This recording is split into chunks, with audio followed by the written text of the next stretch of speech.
I was born in Pakistan. We came here in the early 90s and went back to Pakistan for the first time. I was very young, I was about 4 years old, so I went back about 8, 9 years old in 1994. And it was in the summertime. When you're young, you don't really think about anything, religious or anything like that, so you're not really bothered. You're just trying to chill, you're messing around, it was fun, it was outdoor. We've been living in the UK, it's been freezing here, you're inside all the time, but there's this summer, it's very hot, we're running around outside playing all the time.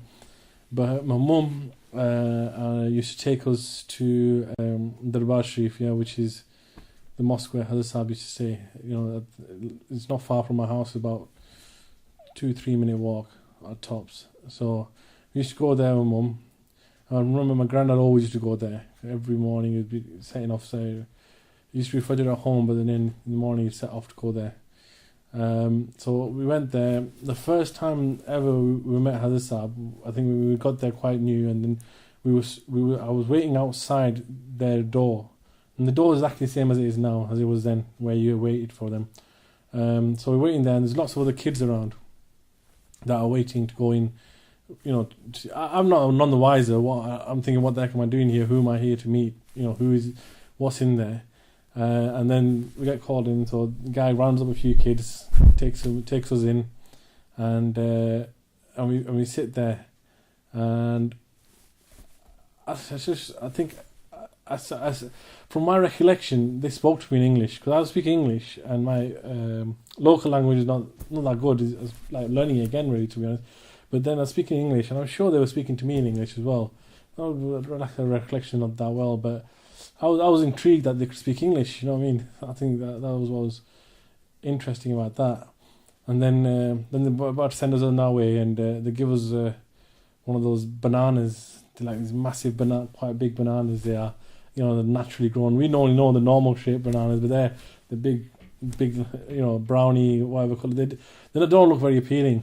But I remember them giving us one of those and sending us on our way. I wasn't too thrilled receiving the bananas. I just didn't think much of them. That's a banana. But these things that you look back on it now, you just remember, what these are small, like, precious gifts that they were giving us.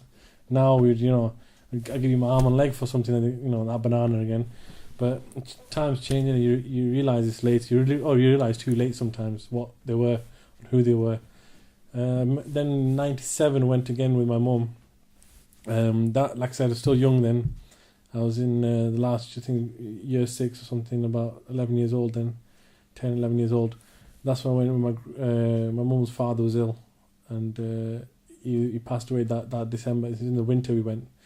But the second visit, I remember we had a bit more contact with them in regards to, again, we were waiting outside as a group of kids, and then they were sat on the porch, like it's like a landing that overlooks the women's area, and they were sat there, like half sat, half like leaning back, and they had all those youngsters come in and massage their leg and stuff. And I remember, because my brother had been in 96, and my brother told me about how he goes to his mosque to see his old, his holy man and stuff. So I was intrigued. I was like, oh, do you know my brother? I goes, who's your brother? They go, yeah, we know who they are. And it's like, yeah, like I was asking him random stupid kid questions, like you do. But yeah, so that was my other meeting. But I think later on, I went again with my father in 2000. I think even then I wasn't probably fully aware of this whole thing that they were and what everything was. But one thing I did notice is the change, not in the people but the area, the landscape, how much it changed. From when I went in 94, it was a very rural, villagey type of area that we lived in, which is the Darbar Sharif. It's a town of the Darbar Sharif, a village of the Darbar Sharif, where it is there. Call it Gulhar Sharif now, that was called back then. But that's one thing I noticed, is the change. Every time I went subsequently, even though I didn't realise who they were, the massive change that was happening in the area. And now recently, when I go out, there's a viewing point you look at near our house, where it's like a hill quite high, and you just stand there and you look at the area around you, and it's a different place from what you remember the first time as a kid when you came. It's a different place. It's so built up. There's mansion after mansion after mansion. Every house has got, so on and so forth. Like someone in the UK where they built a big house and stuff. Then you got mosques and mosques scattered everywhere, from here to everywhere, and I don't think you get that kind of feeling you get when that when that azan happens and it starts in one place and it echoes into the next. You get that in like Saudi Arabia or when you want to go on Umrah and stuff like that. You get it from there. You don't get it anywhere else. You just that reverberation of the azan everywhere. Just and this is one man's vision, as it were. From what it started. It's amazing that someone thinks that far ahead and plan that far ahead. And like I said, they were sat in a mosque all the time, and look what's been built around them. And it's like now you come to realize it's them. It's them.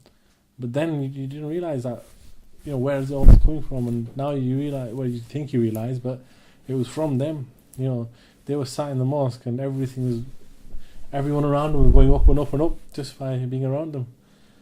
And I think that's just a beautiful encapsulation of them completely, I reckon. The quiet man in the mosque, just by them being present in that area can raise the stature of the whole area.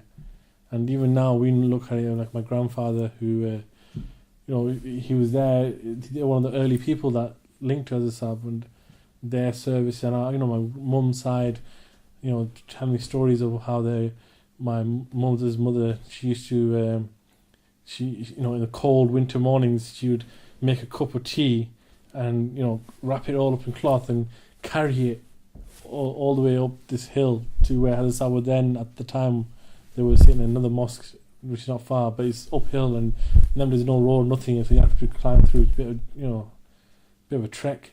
And in the morning, early morning in the cold, she'd carry that, and she said, Mum told me that she presented it, my grandmother presented it to Hadrat Sahib, the tea, and then they pulled out the cork, and they're like so amazed at how did you keep it so warm? It's still hot. It's like it's fresh. You come from all that way, and you kept it hot. And then she's like, I wrapped it up, and she's such simple people, just simple acts and stuff that they did for them. And look what their children, their grandchildren, where they are now. And they just, because probably they had more sincerity than others, just did it so sincerely that we are where we are because of what they did. And like I said again, I reiterate the fact that they raised everyone around them. Their minds stayed in the same way. I heard from people that they never used one piece of modern technology apart from their glasses. It was the only piece of probably modern technology that they had.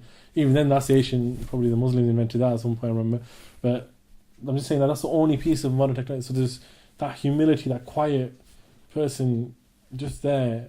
They stayed, they kept themselves as themselves, and they kept completely humble and completely quiet, but yet still they raised everyone.